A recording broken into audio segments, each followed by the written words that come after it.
जो अखंड है, जिसको खंडित नहीं किया जा सकता, जिसे तोड़ा नहीं जा सकता, वो इस पूरे ब्रह्मांड में समाया हुआ है। गुरु पूर्णिमा केवल भारतवर्ष में ही होता है। कीट न जाने भृंग को कर ले आप समान। देखो, कहते हैं भृंगी का कोई वंश नहीं चलता है। क्या गुरु के बिना किसी शिष्य को ज्ञान मिलना संभव है? आदि गुरु शंकराचार्य को हमें पढ़ने को मिलता है, गुरु गोरखनाथ को, वल्लभाचार्य को। तो ये उस टाइम पर, जो उस समय पर जो ये सब गुरु हुए, जिन्हें हम लोग पढ़ते हैं और हमारे अंदर एक आध्यात्मिक अलग सी चेतना जागृत होती है, उनमें और आज के गुरुओं में आप कैसे अंतर देखते हैं?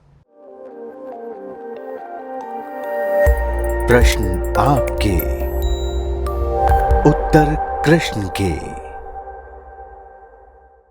अखंड मंडलाकारं व्यापत येन चराचरम तत्पदम दर्शितम येन तस्मै गुरुवे नमः। अर्थात जो अखंड है, जिसको खंडित नहीं किया जा सकता, जिसे तोड़ा नहीं जा सकता, वो इस पूरे ब्रह्मांड में समाया हुआ है। और गुरु के उस तत्व को मैं सम्मान करता हूँ, मैं नमन करता हूँ, क्योंकि वो मेरे अंदर, मेरे साथ साथ मेरे अंदर प्रकट हो रहा है और मेरे साथ जो मेरे अंदर का आत्मज्ञान है उसे जागृत कर रहा है। एक ऐसा ही आत्मज्ञान, एक ऐसे ही गुरु आज हमारे समक्ष मौजूद है, जिनका नाम है सद्गुरु स्वामी श्री कृष्णानंद जी महाराज, जिन्होंने दिव्य गुप्त विज्ञान यानी डिवाइन सेक्रेट साइंस की खोज की और अब अपने तप, साधना और प्रवचन के माध्यम से हम लोगों के अंदर अध्यात्म की नई चेतना को जागृत करने का काम कर रहे हैं। महाराज जी, बहुत बहुत स्वागत है आपका। और आपने जो हमारे दर्शकों के लिए, सद्गुरु धाम के दर्शकों के लिए आपने अपने बहुमूल्य समय में से अपना समय निकाला, इसके लिए बहुत बहुत धन्यवाद। महाराज जी, बात गुरु की हो रही है, आत्मज्ञान की हो रही है, तो सबसे पहले हम, गुरु पूर्णिमा भी है, तो गुरु पूर्णिमा पर हम बात करते हैं, गुरु के महत्व को लेकर बात करते हैं, जिसे भारत में भी आध्यात्म की दृष्टि से ऐसा माना जाता है कि जो हमारे आध्यात्मिक गुरु हैं, जिनको लेकर हम गुरु पूर्णिमा पर्व मनाते हैं और हम उन्हें नमन करते हैं, जो हमारे आध्यात्मिक गुरु हैं। तो आखिर ये गुरु पूर्णिमा का महत्व क्या है? हमारे जीवन में गुरु का महत्व क्या है? गुरु शिष्य की वास्तविक रिश्ता क्या होती है? कुछ इसके बारे में हम जानना चाहते हैं। देखो भाई, वर्ष में 12 दिन होते हैं, 12 महीना होते हैं, इसलिए 12 पूर्णिमा भी होती है। लेकिन भारत में आषाढ़ पूर्णिमा को गुरु पूर्णिमा माना जाता है। आषाढ़ मास ऐसा है कि वर्षा होती है और वर्षा से पृथ्वी जो है हरी भरी हो जाती है। भारत कृषि प्रधान देश है, हरा भरा, इसलिए आषाढ़ मास को गुरु पूर्णिमा का दिन मनाया जाता है। और इस दिन कहा जाता है कि वेद व्यास जी का जन्मदिन भी है, इसलिए उनके जन्म जयंती के माध्यम से गुरु पूर्णिमा मनाई जाती है। जैसे कि आषाढ़ मास में सारी पृथ्वी भारत की पानी से हरी भरी हो जाती है, नदियाँ जल से भर जाती है, जो गर्मी से लोग बेचैन रहता है शांत हो जाता है। उसी तरह से जब गुरु भी बरसता है, तब शिष्य भी हरा भरा हो जाता है। और जब शिष्य हरा भरा हो जाता है, तब उसमें भी ध्यान के फूल लगने लगते हैं और समाधि के फल लगने लगते हैं। जब समाधि के उसमें फल लगने लगते हैं, तो वह शिष्य भी अहोभाव से भर जाता है। तब वह अपने गुरु को नमन करने के लिए कहा जाता है कि एक पर्व मनाया है, जिसे गुरु पूर्णिमा कहा जाता है। गुरु पूर्णिमा केवल भारतवर्ष में ही होता है। कहा गया है कि सद्गुरु वर्षा रीझ कर कहा एक प्रसंग, वर्षा बादल प्रेम का भींज गया सबंग। सद्गुरु रीझ कर कहा एक प्रसंग, वर्षा बादल प्रेम का भीज गया सबंग। देखो, फिर इसमें भी कबीर साहब कहते हैं, सद्गुरु जब प्रसन्न होता है, कोई प्रसंग कहता है, और वह प्रसंग जो है अपने शिष्य से एक बादल के तरह बरस जाता है और उसका सब अंग भींग जाता है। देखो, एक हम लोग सिंचाई करते हैं, सिंचाई में करने में पानी जो है नीचे से उसका जड़ भींगता है, लेकिन जब बादल बरसता है तो पेड़ के ऊपर पत्ती से लेकर तना से लेकर डाली से लेकर के सब जड़ तक भींग जाता है। उसी तरह से जब सद्गुरु शिष्य पर बरसता है, तब जो है उसका बाह्य अंग से प्रफुल्लित हो जाता है और अंदर की आत्मा भी हरी भरी हो जाती है। आत्मा का भी लगभग स्ट्रक्चर वैसा ही है जैसे जंगल का है, वन का है, इसीलिए हरी भरी बन रहा है। तो वह भी जो है हरा भरा हो जाता है। और यह भी कहा गया हृदय देशे तिष्ठते अर्जुना, कृष्ण कहते हैं कि हृदय देश में ही परमात्मा रहता है। यानी हृदय का हरा भरा होना यानी परमात्मा को जागृत हो जाना। जब परमात्मा वह जागृत हो जाता है उस हृदय में, तो गुरु और कुछ नहीं करता है, शिष्य को अपने समान बना लेता है। कीट न जाने भृंग को कर ले आप समान। देखो कहते हैं भृंगी का कोई वंश नहीं चलता है, किसी भी कीट को पकड़ करके किसी जगह बंद कर देता है, बाहर से भन भन भन भन करता है, और वह भृंगी को, उस कीट को पंख निकल आता है, भृंगी बन जाता है। उसी तरह से गुरु भी अपने शिष्य को अपने नज़दीक रख करके वह जो है योग साधना त्याग वैराग कराते कराते वो अपने समान बना लेता है। उसी से उत्साह से भरकर, उमंग से भर करके शिष्य एक दिन का निश्चय करता है, वह गुरु पूर्णिमा कहलाता है। वह गुरु पूर्णिमा आषाढ़ के पूर्णिमा को ही गुरु पूर्णिमा के रूप में मनाने की भारत में परंपरा है, और विश्व में कहीं नहीं है, केवल भारत में ही है। तो यह एक गुरु के प्रति अहोभाव व्यक्त करने का एक पर्व है। और बहुत सारे पर्व जो है देवी देवताओं के नाम पर है, यह जो है गुरु के प्रति है। गुरु के प्रति अपना अहोभाव, गुरु के प्रति अपनी कृतज्ञता, गुरु के प्रति अपने संवेदनाएं प्रकट करने का एक दिन है, इसे गुरु पूर्णिमा कहते हैं। गुरुदेव, जब भी गुरु पूर्णिमा की बात होती है तो गुरु जब रहेंगे तो शिष्य को स्पष्ट रूप से बातें की जरूर होंगे। तो गुरु और शिष्य की जो ये परंपरा है, इसकी शुरुआत हमें कब से मानी जानी चाहिए? देखो, इसकी शुरुआत क्या कहा जाएगा, भारत को इसलिए सनातन कहते हैं। सनातन क्यों कहते हैं? ईश्वर जीव ब्रह्म जीव और माया समर्थ ऐसा खेल बनाया। ब्रह्म, माया और जीव सनातन है। इसकी प्रकट कब कहागा? न कोई प्रकट है न कोई अंत है।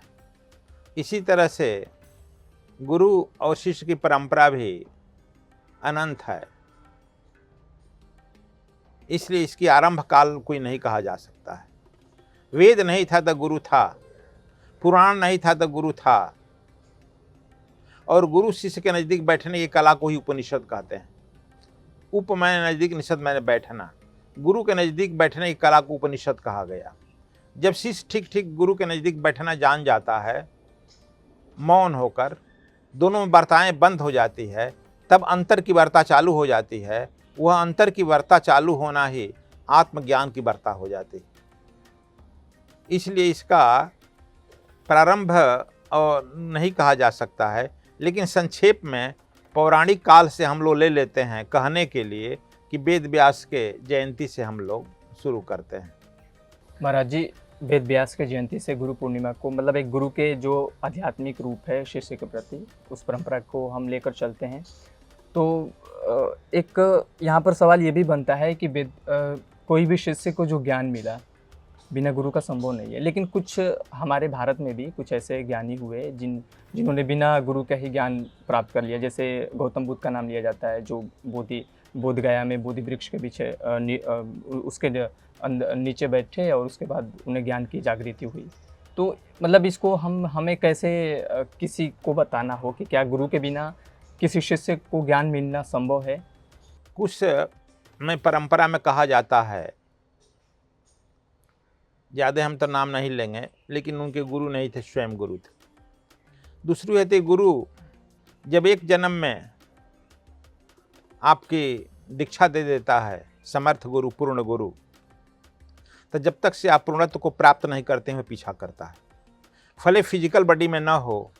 अभी हमने निर्णय किया है कि गौतम बुद्ध में जैसे प्रीवियस लाइफ में ले जाने का था, प्रीवियस पूर्व लाइफ में ले जाने की साधना कराएंगे, तो वह मालूम होता है कि आपका स्पिरिट कौन है, गुरु कौन है, और वह जो है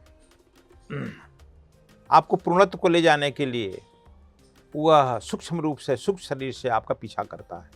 वह विधियां बताते रहता है, चलता है। इस तरह से बुद्ध के भी सूक्ष्म रूप से वह गुरु पीछा करते थे। लेकिन हम लोग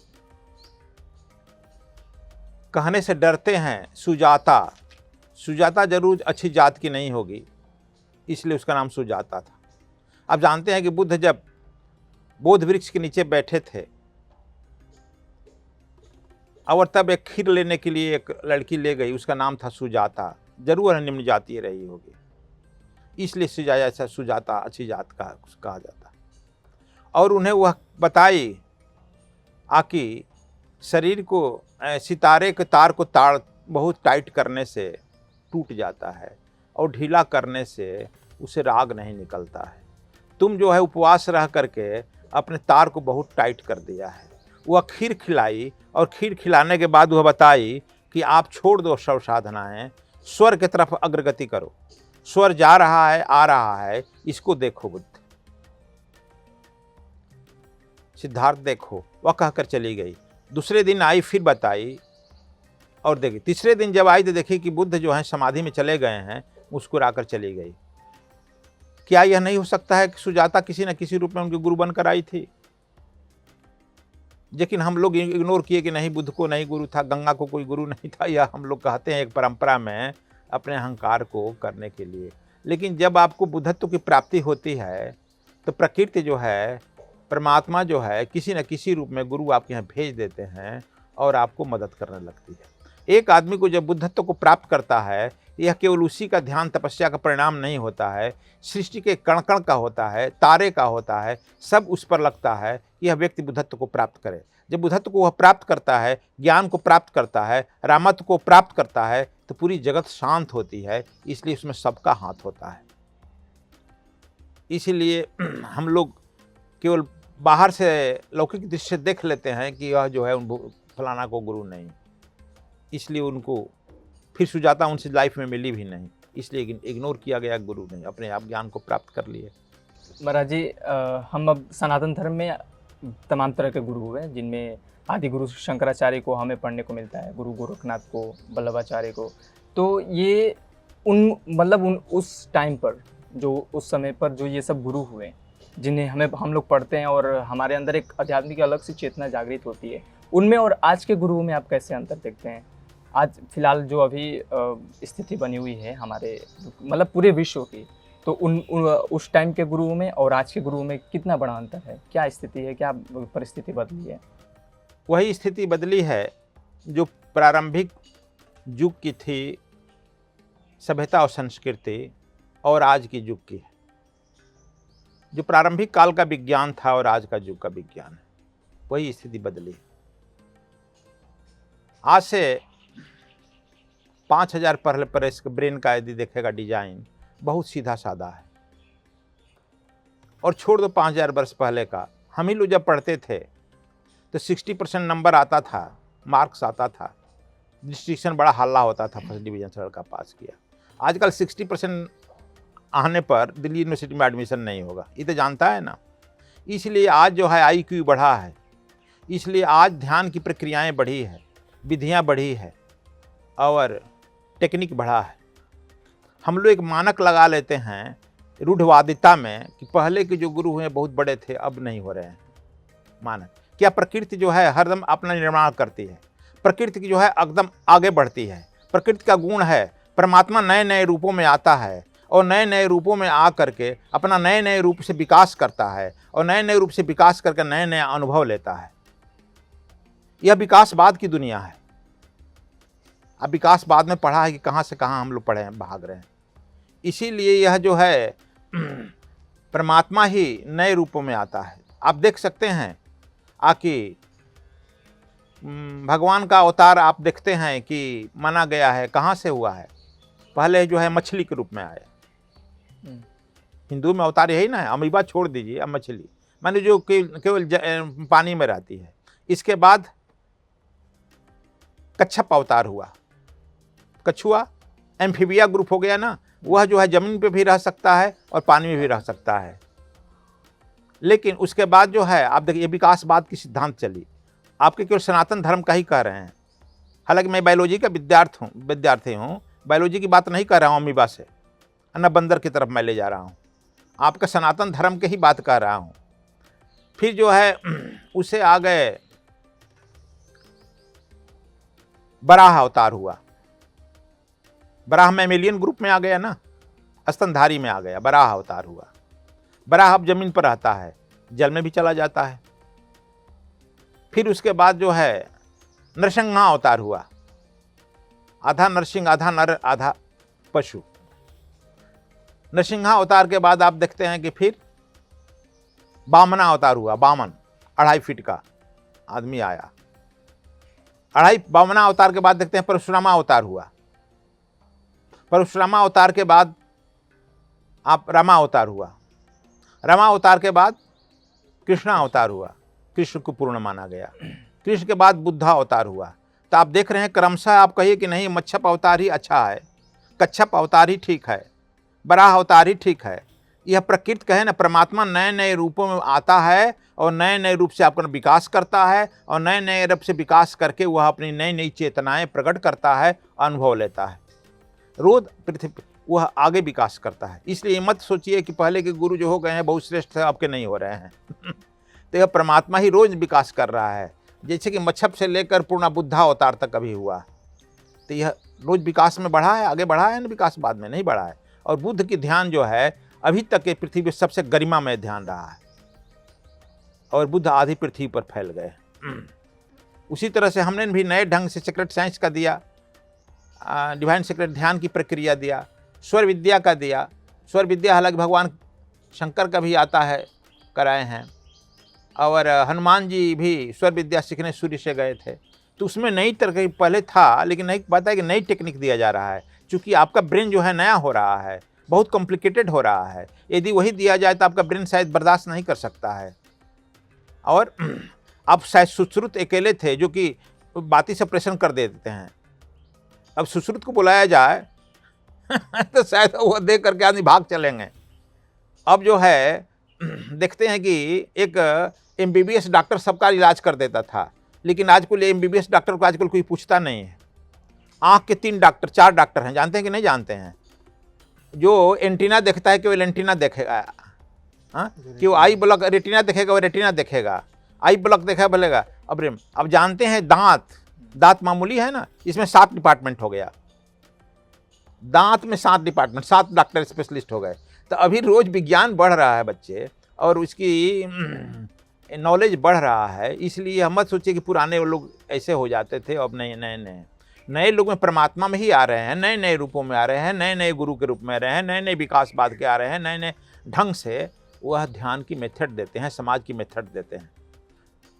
इसलिए प्रकृति और परमात्मा का रोज विकास हो रहा है। प्रकृति का विकास का मतलब क्या? परमात्मा का विकास। परमात्मा विकास कर रहा है, फिर कहे कि परमात्मा भी विकास करता है, वह नए नए रूपों में अनुभव ले रहा है। जैसे मछली से लेकर के कृष्ण से लेकर बुद्धा अवतार तक हो रहा है। गुरुदेव भगवान शिव को हमारे हिंदू धर्म में सबसे बड़ा साधकों में से एक माना जाता है। भगवान शिव का गुरु पूर्णिमा से क्या संबंध है? देखो, हम लोग की धारणाएं हैं कि शिव योग के पहले गुरु थे, लेकिन हम पहले बता चुके हैं हरि अनंत हरि कथा अनंता। कैसे किसी को पहले किसी को बाद कहेगा। यह आता है कि परमात्मा एक है। जब परमात्मा को विस्तार करना होता है तब वह 3 भागों में बंटता है। उसकी 3 शाखाएं देखो, हर पेड़ में देखो 3-3 शाखाएं निकली। यहां देखो 3-3 शाखाएं निकली है ना, 3 शाखाएं निकलती। परम पुरुष वृक्ष है, निरंजन वाकी डार, त्रिदेवा शाखा भय, पात भया संसार। यह पेड़ भी 3 में निकलता है। तो उस परम पुरुष से लोग कहते हैं, जो बहुत मान्यताएं हैं पुराण का, कि भगवान 3 निकले, ब्रह्मा विष्णु महेश। लेकिन वैष्णव धर्म की मान्यता है कि भगवान विष्णु के नाभि से कमल निकाले से ब्रह्मा निकले। ब्रह्मा तपस्या करने के लिए, उसके बाद जो है ब्रह्मा से ही जब तपस्या कर रहे हैं तो उनकी लाट से, भ्रिकुटी से, त्रिकुटी से रुद्र निकले, शिव कहलाए। तो इस बात से भगवान नारायण के तो पौत्र हो गए ना, शिव नहीं हुए, पौत्र हो गए। तब ब्रह्मा के पुत्र हो गए।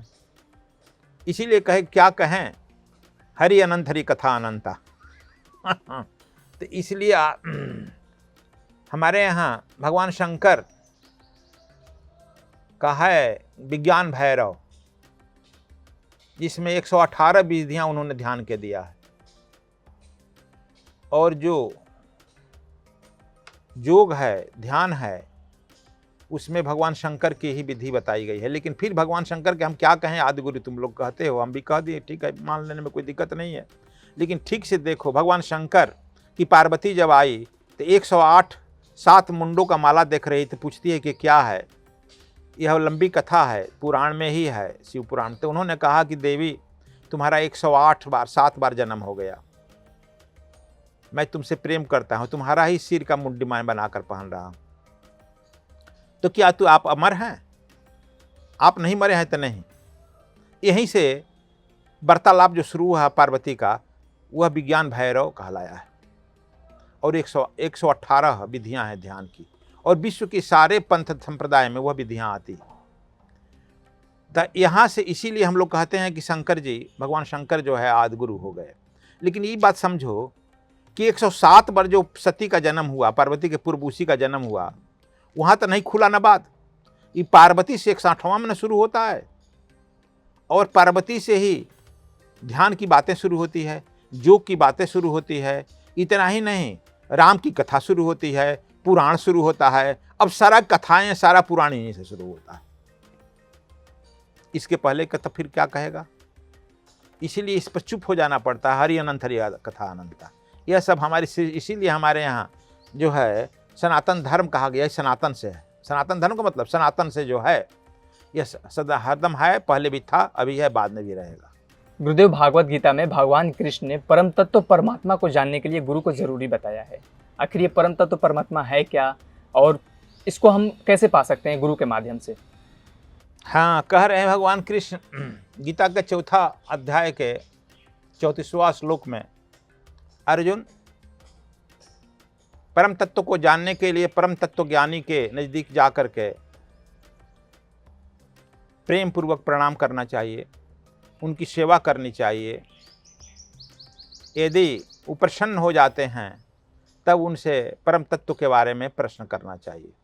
यही बात ना कह रहे हैं, पूछ रहे हैं। 4 अध्याय के 34वां श्लोक है। तो इसके बाद में बारे में समझिए,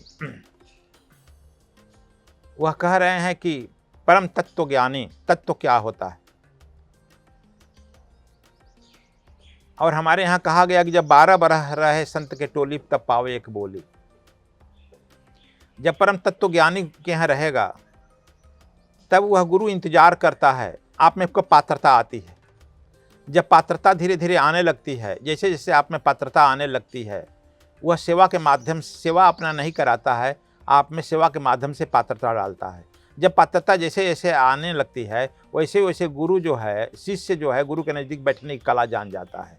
जब बैठने की कला जान जाता है तो बाहर की मुंह जो है, जिह्वा बंद हो जाती है, अंदर की उसकी प्रज्ञा चक्षु खुलने लगती है। अब वह जो सोचता ही नहीं है, गुरु उसका उत्तर देने लगता है। जब वह उत्तर समझने लगता है, मौन संवाद जब समझने लगता है, तब वह उसमें वह परम तत्व उतरने लगता है।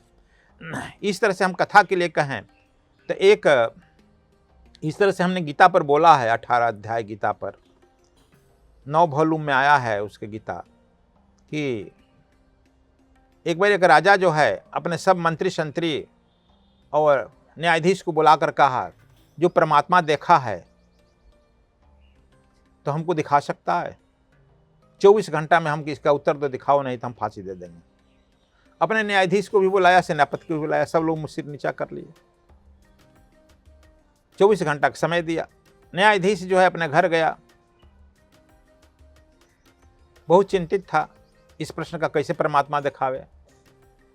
वह चिंता में अपने गुरु के यहाँ चला गया, फकीर के यहाँ चला गया। कहा कि यह तो गुरु कामना है बच्चा, दिखाना। तो गुरुजी हम नहीं दिखाएंगे तो फांसी हो जाएगा, कह देना कि हम जाएंगे, कल चले जाएंगे उसके यहाँ। वह फकीर जब गया, कहा कि आप आ गए, हमारा मुख्य न्यायाधीश नहीं आया। कि नहीं, हम ही आ गए, फकीर हैं, यह मेरा काम है, जिसका जो काम है उसी को करना चाहिए ना बच्चा। न्यायाधीश तो न्याय न बताएगा। तो हाँ, आप बताइए। तो कहा कि ठीक है, हम बताएंगे। परमात्मा को बताता है कौन? गुरु। कहा कि गुरु ऊपर बैठता है कि चेला? कहा गुरु ऊपर बैठता है। परमात्मा के बारे में जो बताता है वह गुरु होता है, जो जानने की इच्छा व्यक्त करता है वो शिष्य होता है ना। था तो आप ऊपर बैठे, मैं तो नीचे बैठा हूं। राजा ने कहा कि ठीक है, राजगद्दी से उठकर कहा कि आप बैठ जाइए ऊपर। वह नीचे बैठ गया। कहा कि ठीक, बैठ गया। कहा कि मुकुट पहनने वाला बड़ा होता है कि बिना मुकुट वाला था? मुकुट पहने होता, मुकुट आप पहना, हम तो इसी तरह से हैं। राजा ने अपना मुकुट उठाकर पहना दिया फकीर को। कहा कि गुरु में श्रद्धा रखा जाता है, श्रद्धा से वह उतरता है कि तर्क से?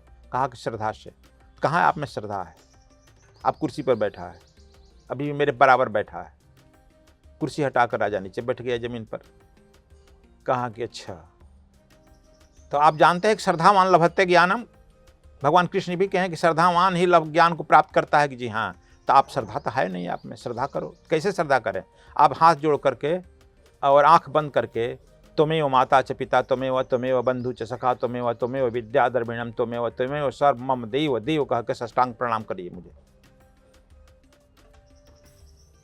राजा ने ऐसा किया, साष्टांग प्रणाम किया। अब राजा उठ नहीं रहा था। 10-15 मिनट हुआ तो फकीर ने कहा कि उठो। कहा कि अब क्या मैं उठूं? मैं यह समझ रहा था कि मेरा अहंकार, राजा होने का अहंकार, यह अहंकार मेरे और परमात्मा के बीच में दीवार था। जैसे ही मैं तुम्हें माता च पिता आपको कहा और साष्टांग प्रणाम किया, वैसे ही मेरा अहंकार निकल करके आपके पैरों में समाप्त हो गया और पैरों से आपकी ऊर्जा निकल करके मेरे इस त्रिकुटी में समाप्त प्रवेश कर गया। मैं अब तो परमात्मा से भर गया, मैं ज्ञान से भर गया, प्रकाश से भर गया। अब मुझे कोई प्रश्न नहीं है, अब प्रश्न गिर गया, मैं उसको प्राप्त कर गया। यह टेक्निक जो है, गीता भगवान कृष्ण कह रहे हैं कि अर्जुन, तुम उस परम तत्व को जानने के लिए उस समर्थ तत्वज्ञानी गुरु को खोजना होगा। लेकिन हम लोग तत्वज्ञानी गुरु को खोजते हैं, कहीं सुना है? हमारे यहाँ भी आता है लोग, कहा गुरु जी ज्ञान जानना है। कहा कि 10 मिनट बैठो। पूछते हैं कि अब क्या मामला है? कहा कि मेरी नौकरी नहीं लग रही।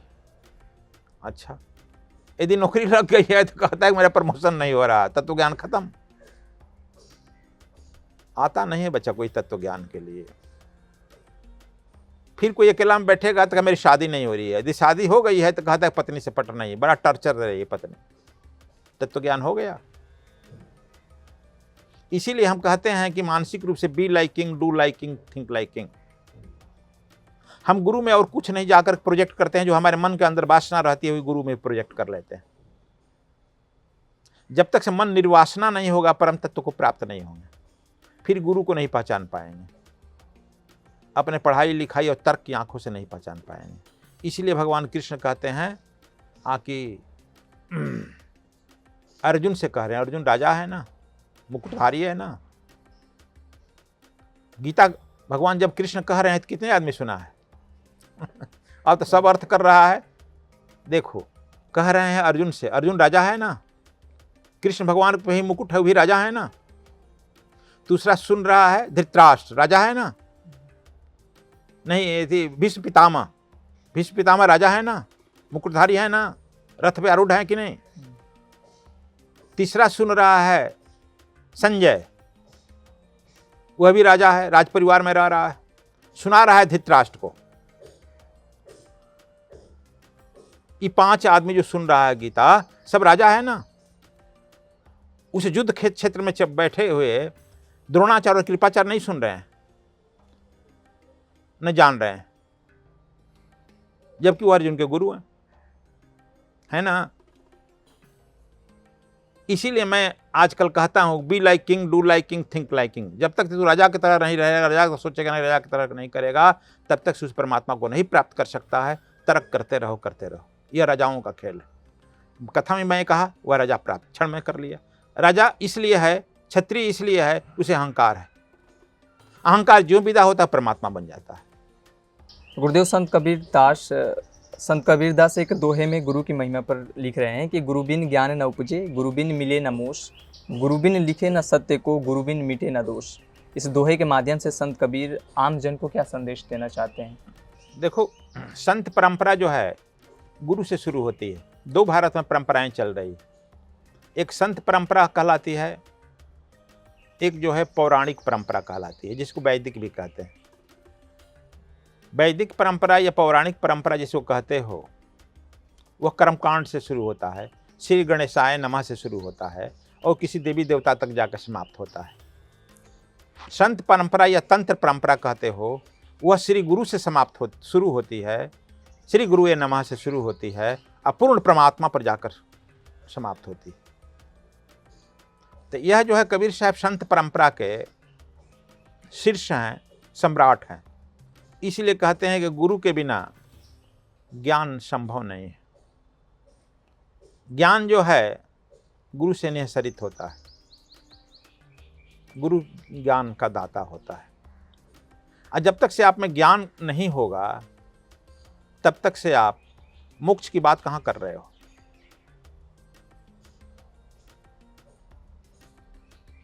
इसलिए जब गुरु के नज़दीक बैठते हो तो वह ज्ञान प्रदान करता है। ज्ञान वही कहलाता है जो आत्मा और परमात्मा के बारे में हो, जीव और माया के बारे में हो।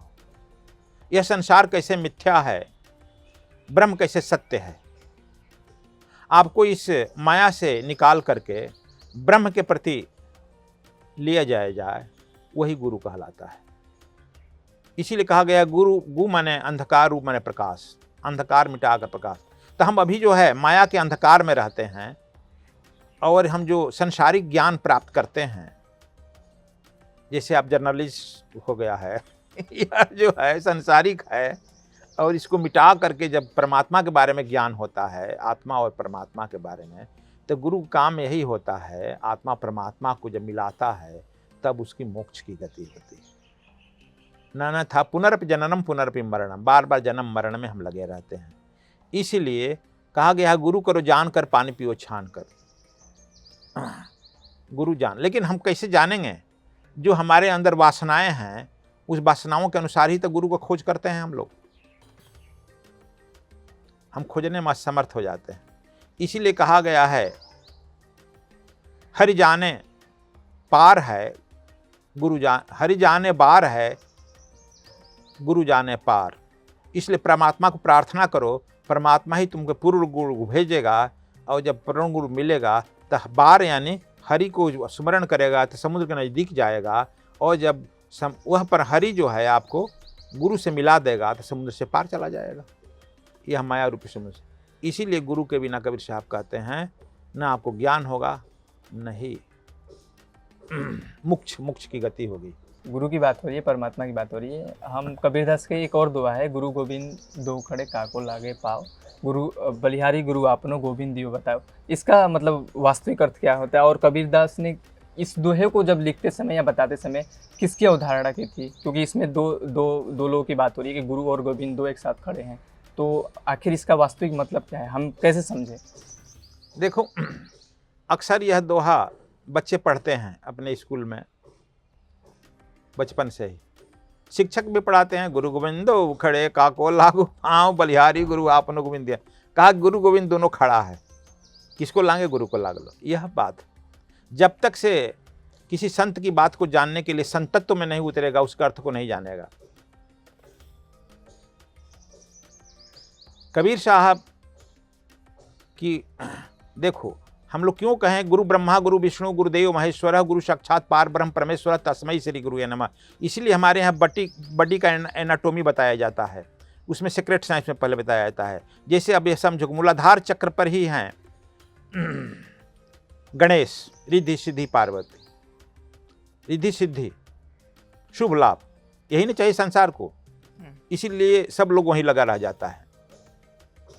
90% लोग यहीं लगे रह जाते हैं। यदि फिर कहे शक्ति के देवता हनुमान जी भी और दुर्गा जी का भी स्थान भी वही है। यदि उससे ऊपर उठता है तो दूसरा आता है सेक्स सेंटर जो कहलाता है स्वाधिष्ठान चक्र ब्रह्मा है, जहाँ से सृष्टि करते हैं लिंग के पीछे ब्रह्मा और सरस्वती हैं। तो आपको ज्ञान चाहिए, सरस्वती की तरह सरस्वती की पूजा करते हैं, ज्ञान हो गया, अब आगे क्या चाहिए? इसीलिए भगवान कृष्ण भी कहते हैं कि लाखों में एक आदमी कोई आत्मा के लिए जानना चाहता है, लाख में एक आदमी। वैसे 1 लाख आदमी यदि आत्मा के लिए जानना चाहता है तो वह गुरु के खोज में निकलता है। वैसे लाख आदमी यदि तत्व गुरु की खोज में निकलता है तो उसमें एक आदमी वह समर्थ गुरु को पाता है। वैसे समर्थ 1 लाख पड़ता है, उसमें से एक आदमी आत्मा परमात्मा की बात करता है। अब बताओ तो कितना परसेंटेज हो गया? 0.00001% हो गया। तो यह देखो वहीं पर सब लोग 90% लोग टिक जाते हैं। और जैसे ही वासना की बात आती है, अर्थ की बात आती है, महात्मा के हैं, साधु के हैं, कोई आता है और नेगेटिव है, जैसे ही उसके ओरा में आता है थोड़ा पॉजिटिव होता है, उसे अर्थ मिल गया, लड़का मिल गया, पत्नी मिल गया, धन मिल गया, फिर गुरु के यहाँ के तरह का भाग जाता है। कहा कि हमारी इच्छा पूर्ति हुई। यदि लॉस हो गया, कहा कि अरे हम के यहाँ जाने से हमारा बड़ा लॉस हुआ। फिर उनके यहाँ कोई यदि धनी पहुंच गया, कोई लड़का लड़की पहुंच गया, तो वह अपने ही वासना से तोलेगा कि अच्छा गुरुजी उससे फंसे हैं, उससे करें। क्योंकि हमारी वासना जो हम वही बाहर देखते हैं जो हमारे अंदर रहता है, हम वही जानना चाहते हैं जो हमारे अंदर है। तो वह कुछ नहीं, हम संदेह करते हैं, अपने पर हम संदेह प्रोजेक्ट करते हैं। अब समझ गए। और जब वहां से आप निकलेगा, जब आया अगर नाभि पर, तो यहाँ नाभि से ऊपर जो है यहाँ मणिपुर चक्र है। यहाँ जो है जो कहता है, पतंजलि कहता है, मैं नहीं कह रहा हूँ, कि यहाँ पर विष्णु और लक्ष्मी का निवास, 10 दल कमल है। अब बताओ कितने लोग आएंगे यहाँ? जब वहां से निकलेंगे हृदय चक्र पर आएंगे तो यहाँ शिव पार्वती बैठे हैं, यहाँ 12 दल कमल है। अब यहाँ से ऊपर यहाँ पर खटदल है, यहाँ से यह ग्रेविटेशनल अपने नीचे खींचता है, ऊपर नहीं जाने जाता है, इसलिए देवता लोग ऊपर नहीं जाने देता है। अब जब कंठ पर आएगा तो यह विशुद्ध चक्र है, यहाँ आदिशक्ति बैठी है जिसको हम लोग माया कहते हैं। क्यों ऊपर जाने देगी? यह माया बैठी है, आदिशक्ति भी कहते हैं, इसलिए ऊपर नहीं जाने देती है। अब ऊपर चलेगा तब जो है यह 5 चक्र हुआ, 6ठा अज्ञा चक्र है। यही भीष्म पितामह को 6 महीना रुकने का काल है। 6 महीना रुके तब उत्तरायण हुए।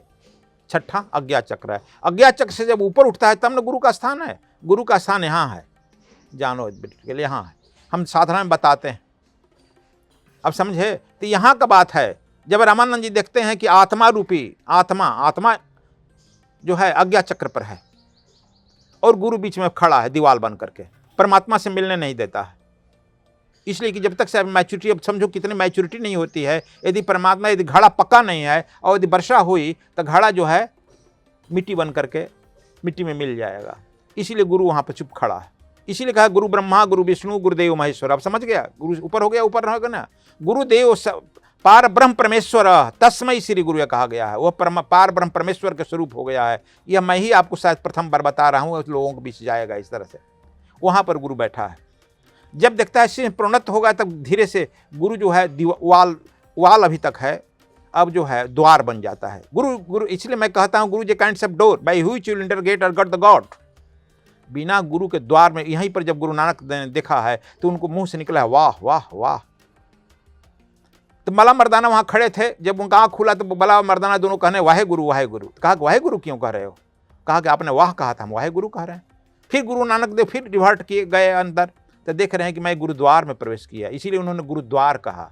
तो हम लोगों ने यहाँ गुरुद्वारा बना लिया। Do you follow? तो यहाँ पर वहाँ पर खेल है। जब कबीर साहब वहाँ से आत्मा की आरोपी कबीर साहब परमात्मा गुरुद्वार तक, गुरु हट जाता है, द्वार बन गया। तब उनके गुरु इशारा कर रहे हैं कि जाओ जाओ, लेकिन वहाँ पर साधक बैठकर कहता नहीं। कबीर साहब वहाँ कह रहे हैं अपने गुरु रामानंद को, यह परमात्मा तो पहले भी था, अभी भी है, बाद में भी रहेगा, लेकिन हमको मिल क्यों नहीं गया? वह तो मिला है by the kind grace of you, आपके करुणा कृपा से मिला है। इसलिए बलिहारी गुरु आपनो गोविंद दियो मिला, आपकी बलिहारी है, इसलिए मैं आपको प्रणाम करूंगा, आपको धन्यवाद दूंगा। धन्यवाद के पात्र आप हैं, प्रणाम के पात्र आप हैं, इसलिए मैं आपको करूंगा।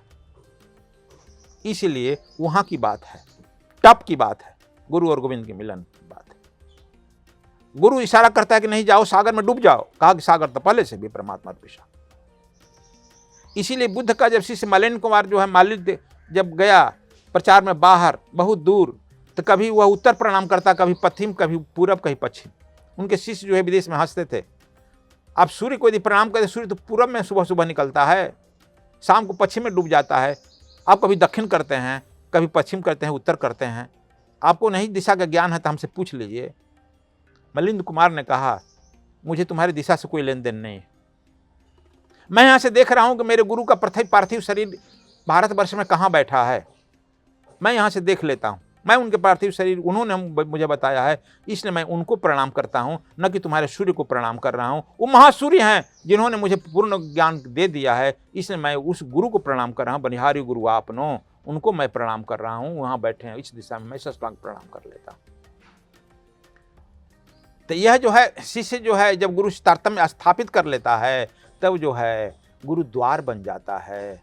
अब तब गोविंद अपने आप प्रकट हो जाता है, या वह गोविंद जो है पूर्ण रूपेण वह शिष्य में उतर जाता है। हेरे थेरे थे सखी अब के थेरी जाए, बूंद समुना समुद्र में अब के थेरी जाए। वह जो है बूंद रूपी आत्मा सागर रूपी परमात्मा में मिल जाती है। कबीर साहब भी कहते हैं, यह तो सब कोई जानता है, लेकिन यह कोई जानता है आकि समुद्र समाना बूंद में अब के थेरी जाए। समुद्र परमात्मा जो है खुद जो है जब साधक में उतर आ जाता है तब वह पूर्ण सागर ही बन जाता है। बहुत बहुत धन्यवाद महाराज जी। तो गुरु पूर्णिमा को लेकर आपने सद्गुरु स्वामी कृष्णानंद जी महाराज को सुना। गुरु पूर्णिमा का वास्तविक महत्व क्या है, वास्तविक मतलब क्या है, गुरु का वास्तविक मतलब क्या होता है, हमारे अध्यात्म में गुरु का इतिहास क्या है, गुरु रिश्ता की जो परंपरा है उसकी शुरुआत कहाँ से हुई। कबीर दास ने अपने दोहे के माध्यम से गुरु महिमा के बारे में क्या कुछ बताया है। आपने बहुत वर्णन से इसके बारे में समझा। क्या सोचते हैं आप इस वीडियो के बारे में, कमेंट बॉक्स में हमें ज़रूर बताएं। और वीडियो पसंद आया हो तो इसे लाइक और शेयर करने के साथ सद्गुरु धाम को सब्सक्राइब करना ना भूलें।